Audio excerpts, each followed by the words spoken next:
नमस्कार किसान भाइयों, मैं अविनाश कुमार आप सबों के बीच लाइट इज़ गॉड नामक चैनल से आपको बहुत बहुत स्वागत करता हूं। और आज हम कृषि के क्षेत्र में बात करेंगे बैगन की खेती के विषय में। लेकिन इससे पहले हम एक बात आप लोगों से साझा करना चाहता हूं कि किसी भी प्रकार की खेती एक खेत से बार बार नहीं लेना चाहिए। फसल चक्र की पद्धति को अपनाना चाहिए, इससे खेतों में उत्पादन की क्षमता बढ़ जाता है। कम लागत में अधिक मुनाफा हो, इस प्रकार की खेती के विषय में आज हम बताने जा रहे हैं। बैगन की खेती। बैगन की खेती करने से बहुत ही लाभ होता है।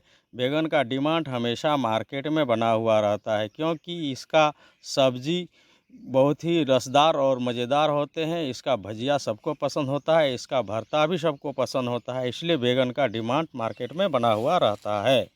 अभी ग्रीष्मकालीन मौसम है, अप्रैल का प्रथम सप्ताह चल रहा है। अभी हम बीज गिराएंगे तो मार्च अंतिम सप्ताह तक में हम इस पौधे को रोप पाएंगे। काहे कि बैगन की खेती करने के लिए पहले बैगन का नर्सरी किया जाता है, और नर्सरी से तैयार होने के बाद 21 से 22 यानी 25 दिन के बाद ही पौधे को रोपा जाता है। नर्सरी करने के लिए ज़मीन को बहुत बारीकी से जोतेंगे 4-5 बार, और उसके बाद उसमें जो भी खार पतवार और घास फूस जो भी है उसको हम साइड कर लेंगे, निकाल लेंगे। काहे कि पौधा के जन्मेशन के साथ साथ वो घास फूस भी जन्मेशन ना हो जाए, जिससे पौधा ग्रोथ करने में उसको मुश्किल होगा। इसका बेड हम बनाएंगे 3 मीटर लंबा और 4 फीट चौड़ा। आप अपने आवश्यकता अनुसार बना सकते हैं, आप जितना खेती करना चाहते हैं उसके हिसाब से। ज़मीन से 1 फीट ऊंचा होना चाहिए, और अभी गर्मी का मौसम है, इसलिए इसमें सिंचाई भी हो, इसका भी व्यवस्था आप नर्सरी के बेड में अवश्य ही बना लें। बेड में 50% हम कंपोस्ट खाद गोबर खाद का इस्तेमाल करेंगे। साथ में हम इसमें नीम का खली भी अवश्य मिलाएंगे, ताकि इसमें जो पौधा जन्मेशन होगा उसमें रोग प्रतिरोधक क्षमता ज़्यादा बढ़ जाएगा पौधे में, और पौधा बीमार नहीं होंगे। बेड में बीज को डालने के लिए बेड के ऊपर हम किसी लकड़ी से एक लकीर खींचेंगे 1 इंच की दूरी पर और 1 इंच की गहराई पर, और दाना एक एक करके इसमें हम गिराएंगे, और उसके बाद हल्का मिट्टी से उसको हम ढक देंगे। उसके बाद फिर हम उसमें पुआल या घास फूस किसी भी ऐसा चीज़ से उसको ढक देंगे, ताकि ज़मीन की नमी को बने हुए रहना चाहिए जन्मेशन तक। और उसके बाद भी आपको लगता है कि ज़मीन में नमी की मात्रा घट रहा है, तो उस समय हम झरना वाला जार से पानी उसको धीरे धीरे उसके ऊपर हम देंगे, घास फूस के ऊपर जो हम बेड में लगाए हैं उसके ऊपर हम देंगे बारीकी से। इस तरह हम 6-7 दिन करने के बाद हम देखेंगे कि बीज से अंकुरन होना शुरू हो गया है। जब देखेंगे कि अंकुरन 1 इंची की जैसा हो चुका है, तो उस समय हम बेड से जो पुआल लगाए हैं, जो घास फूस दिए हैं बेड को नमी बनाने के लिए, उसको हम साइड कर लेंगे बारीकी से, और एक एक पुआल को उससे हम साइड करेंगे। फिर इसके ऊपर हम नीम का तेल 1 लीटर पानी में 1 ml के हिसाब से मिला के पौधे में हम छिड़काव करेंगे, ताकि पौधा में किसी भी प्रकार का बाहरी वायरस अटैक ना हो। इस प्रक्रिया को हम जारी रखेंगे जब तक पौधा रोपने के लायक नहीं हो जाता हो। उस टाइम तक हम 6 दिन 7 दिन बाद के अंतराल से हम देते रहेंगे। जब पौधा नर्सरी में पूर्णतः तैयार हो जाएगा रोपने के लायक, तब उस समय हम अपना जिस खेत में इसको हम रोपेंगे उस खेत को 3 से 4 बार अच्छी तरह से जोत लेंगे, मिट्टी को एकदम भुरभुरा बना लेंगे, और उसमें भी हम कंपोस्ट खाद और नीम का खली को मिलाएंगे ज़मीन में, और खेत को अच्छी तरह से जब तैयार कर लेंगे, समतल कर लेंगे, फिर उसमें हम बैगन की पौधा को रोपेंगे। 3 फीट बाय 3 फीट की दूरी में रोपने से पौधे को ज़्यादा दूरी मिलेगा, क्योंकि बैगन का पौधा आगे चलकर बहुत ज़्यादा शाखाएं और डालियां फेंकते हैं, और बहुत विस्तार पूर्वक बड़ा का पौधा होता है।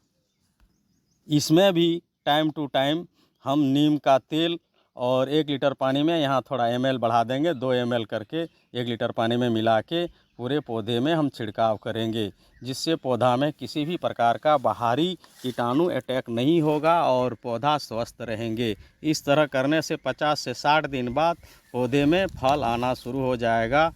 60-70 दिन में टूटना भी शुरू हो सकता है, टूट जाएगा कहीं कहीं। जिस तरह का ज़मीन रहेगा, जितना जल्दी पौधा ग्रोथ करेंगे उतना जल्दी ही पौधा में फल आता है। जब पौधे से आप पहली तोड़ाई करके मार्केट में बेच के आएंगे तो आपको बहुत ही खुशी और आनंद का अनुभव होगा। पर बैंगन में बहुत तरह की रोग और बीमारी भी होते हैं, जो कि काफ़ी किसानों को इसकी समस्या झेलना पड़ता है और बाद में यह समस्या से निदान नहीं पाते हैं। लेकिन आपको डरने की कोई बात नहीं है। हम आपको पहले से ही ट्रीटमेंट और फसल चक्र के विषय में बताए हुए हैं, जिससे कि आपका पौधा रोगग्रस्त नहीं होगा, क्योंकि आपने शुरू से ही नीम का खली और नीम का तेल का इस्तेमाल किए हुए हैं।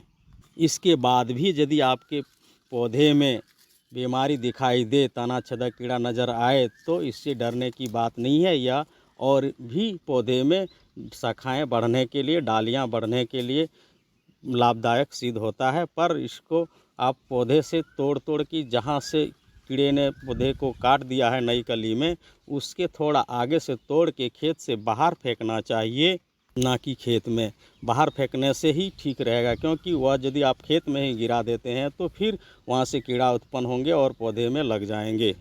और भी एक बीमारी पौधा में देखा जाता है, पौधा सूखने लगता है और मर जाता है। इसके लिए भी निदान यही है कि उस पौधे को जड़ से निकाल के ज़मीन से बाहर फेंक देना चाहिए। इस तरह की बीमारी और भी देखा जाता है बैंगन में। बैंगन का पौधा बौना साइज हो जाता है और उसमें छोटे छोटे पत्ते हो जाते हैं गुच्छेनुमा। उसको भी खेत से निकाल के खेत से बहुत ही दूर फेंकना चाहिए, काहे कि वह वायरस जनित बीमारी वाला पौधा होता है, वह दूसरे पौधे को भी रोगग्रस्त कर देंगे।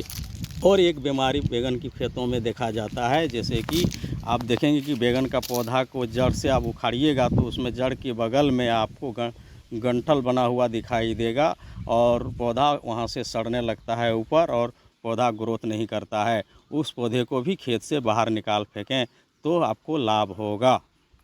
आपको लगभग बैंगन खेती की पूर्ण जानकारी हम दे चुके हैं। मेरे द्वारा जितनी जानकारी था उसको हम आप सबों के बीच साझा किए हैं। आपको यदि मेरा द्वारा बनाया गया यह वीडियो और इस तरह की खेती से आपको यदि लाभ होता हो तो मेरा चैनल को सब्सक्राइब करें और बेल आइकन बटन को दबाएं, ताकि इस तरह की वीडियो आपके पास बराबर मिलता रहे। मेरे चैनल में बने रहने के लिए आपको बहुत बहुत धन्यवाद।